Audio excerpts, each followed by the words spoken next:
What's up, guys? My name is Gabe and welcome into the Trojan Blade.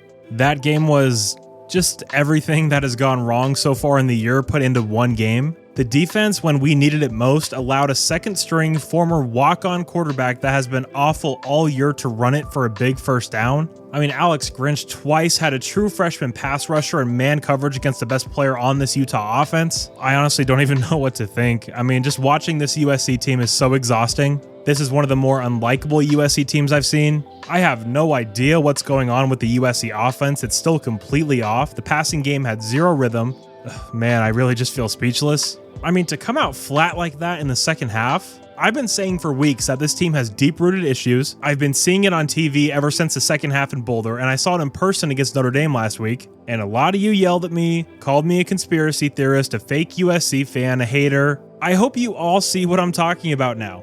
This isn't a strong team, mentally or physically. Losing a game to a Utah team that is completely and utterly battered. But before I go any further, shout out to Utah, shout out to Kyle Whittingham. What a culture, truly. To win a game on the road with that many players out is just remarkable. You guys have our number for sure, and best of luck to you all in the Big 12. But guys, a few weeks ago we were talking playoffs. Now we've just lost back-to-back games, one against an ND team that's offense actually made our god-awful defense look serviceable. And then this week against a Utah team that was down Cam Rising, Keithy, Yasmin, the list goes on and on. This is a flawed team. This is a soft team, this is a fragile team, and this is a broken team. Caleb's body language at the end of the game was awful. Ugh, I just don't get it. During the game, I said on Twitter that imagine if during the offseason someone had told you that last year's team would be better than this year's team. You think the person was crazy. It doesn't make any sense. But guys, that's the thing. Last year's team was exactly that, a team. This feels nothing like that. I just saw that after the game, Lincoln didn't make any coordinators or players available. I don't like that, and I think that speaks to the fragile culture that he's created so far at USC. I don't know where we go from here. You really have to start wondering where the team's head is at now. I don't think Cal next week is a guaranteed win, and now I don't see us beating Washington or Oregon, obviously. We'll see about UCLA, I have no idea.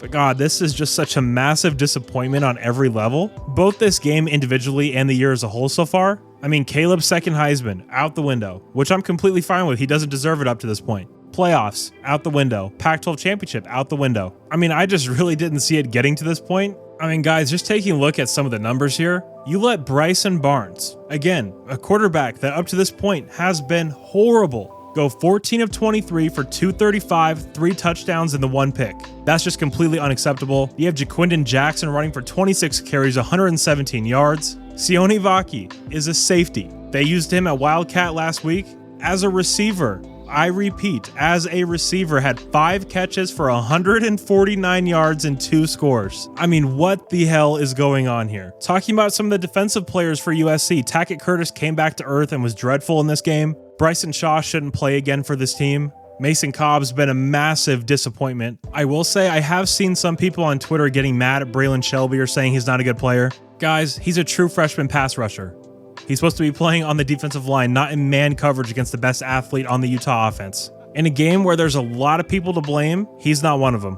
That is not his fault. He should have never been in that position. Also, for what it's worth, I was very impressed with Damani Jackson, Christian Roland Wallace, Bear Alexander up until that crucial penalty. Honestly, I just don't know what to think. It's midnight here on the East Coast. I'm just completely emotionally drained, both from that game and the season as a whole so far. This one sucked. We deserve to lose. They were the better team. I'm not looking forward to next week. I'm not looking forward to the week after that. This is going to be a rough end to the year, and I really feel like this team is going to have a lot more questions than answers heading into the Big Ten. All right, guys, that will do it for me tonight. I will have you guys covered with a more in-depth breakdown on Monday, of course. If you did happen to enjoy this video, please do leave a like and subscribe to the channel if you haven't already. You guys are all awesome, and as always, take care and fight on.